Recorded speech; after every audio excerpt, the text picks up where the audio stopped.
Kita lanjutkan. Kita sudah belajar 2 rumus. Nah, di banyak teori disebutkan dasarnya kebersamaan itu respect. Tidak mungkin kalian langgeng bersama kalau tanpa respect, tanpa menghargai. Jangan hanya menuntut dihargai, kita juga harus bisa menghargai pasangan kita. Siapa saja itu. Ada banyak ilustrasi yang saya ambil di situ, contoh cara menghargai beberapa ya. Yang paling banyak disebut menghargai itu antara lain kita mampu mendengarkan. Kalau teman-teman belajar soft skill itu nanti banyak ditekankan pada listening skill, mendengarkan dengan tanpa berpaling. Maksudnya kita tahan mendengarkan dibandingkan kita ngomong. Kita itu kan biasanya sering tidak tahan. Kalau ada teman kita, pasangan kita ngomong, pinginnya kita sendiri yang nyerocos. Temanmu mau curhat, baru ngomong 1 kalimat, kamu nasihatnya sudah 1 bab. Nah, kita tidak tahan mendengarkan. Padahal mungkin temanmu lebih ingin didengarkan saja. Dia ingin berbagi perasaan, bukan mendengarkan petuah wasiatmu. Wong dia ingin berbagi, malah kebalik kamu yang memberi nasihat banyak. Ayo latihan banyak mendengarkan, ini lebih respect. Apalagi semoga tidak ada di sini yang kalau ada teman yang ngomong sukanya motong. Sudah, aku ngerti maksudmu. Enggak, dengarkan sampai tuntas, meskipun kamu sudah tahu. Dia sedang ingin meluahkan, sedang ingin berbagi apa yang dia rasakan. Itu penghargaan namanya. Biarkan dia ngomong sampai tuntas. Bila perlu sebelum kalian komentar, kalian minta izin dulu. Aku boleh komentar enggak? Kamu perlu masukan enggak? Aku ada sih nasihat buat kamu, tapi kalau kamu merasa sudah lega ya enggak apa-apa, mungkin enggak perlu nasihat saya. Karena kadang-kadang kita itu memberi nasihat, tapi kadang-kadang bikin masalah baru. Menyusahkan yang kita beri nasihat. Nah, dia datang dengan longgar, begitu pulang tambah mikir dia. Kadang-kadang kita begitu. Nah, ayo latihan jadi pendengar yang baik. Yang kedua, di antara penghargaan kita terhadap orang yang bersama kita, akui perannya, kontribusinya. Ya paling tidak kalau dia ada jasanya untuk kita, sekecil apapun, terima kasihlah. Kita itu sering mengecil-ngecilkan perannya orang lain.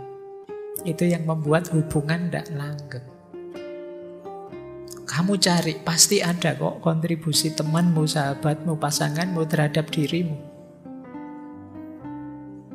Terima kasih ya, sudah ini, sudah itu. Bahkan boleh, terima kasih ya kamu masih sehat, masih bisa menemaniku. Terima kasih ya kamu gembira, dan lain sebagainya. Terima kasihlah.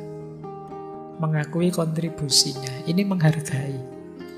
Orang yang dihargai itu kan terus senang, kebersamaannya bisa langgeng. Yang ketiga, jujurlah dan terbukalah. Memang yang paling menyakitkan kalau kita punya sahabat, punya teman, itu kalau dia bohong. Entah untuk tujuan apa, untuk kepentingan apa, itu kan dibohongi menyakitkan.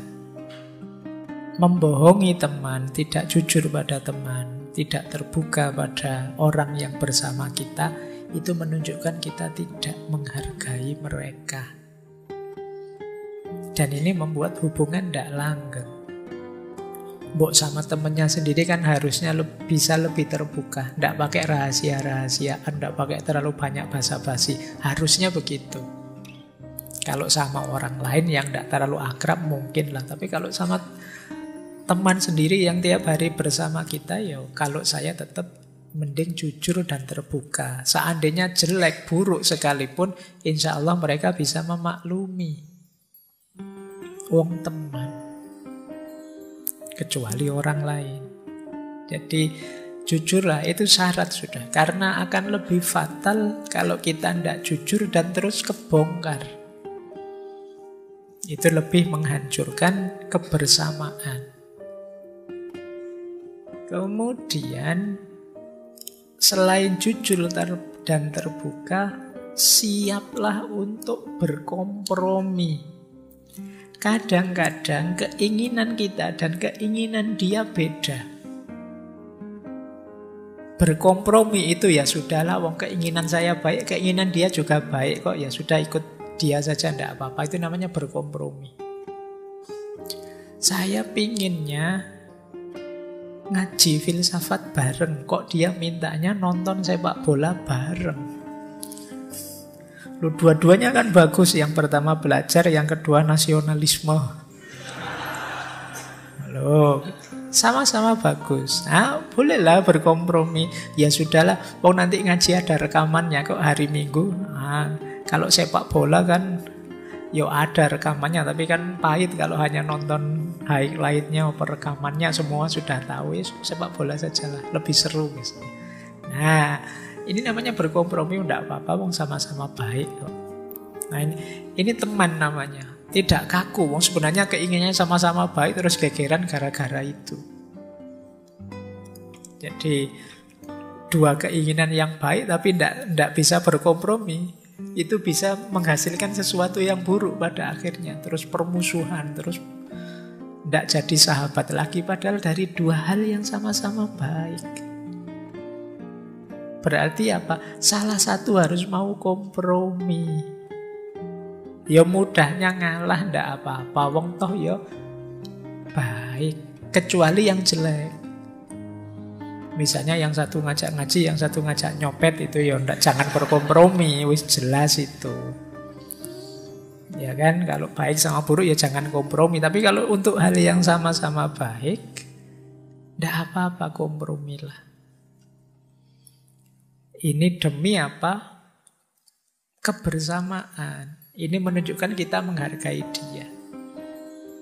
Sebenarnya saya pingin ngaji sih, tapi kamu pinginnya nonton sepak bola tadi, tidak apa-apa. Saya tak temani nonton sepak bola. Nanti hari Minggu kita dengarkan rekamannya ngaji misalnya. Ini namanya berkompromi. Terus, penghargaan pada orang lain, selain tadi mengakui kontribusi, kita juga harus siap mengakui kalau kita salah. Minta maaf lah. Itu namanya menghargai dia. Kadang-kadang kita itu egonya kuat. Sadar salah tapi kita kan kayaknya, alah salah kayak gini aja kok dibesar-besarkan. Itu kalau kita yang salah. Kalau temennya yang salah kok tidak minta maaf. Itu kita sering begitu. Dibalik sebenarnya, kalau teman kita salah ya, kalau memang memungkinkan kita segera memaafkan. Kalau kita yang salah tidak usah mikir, minta maaf lah.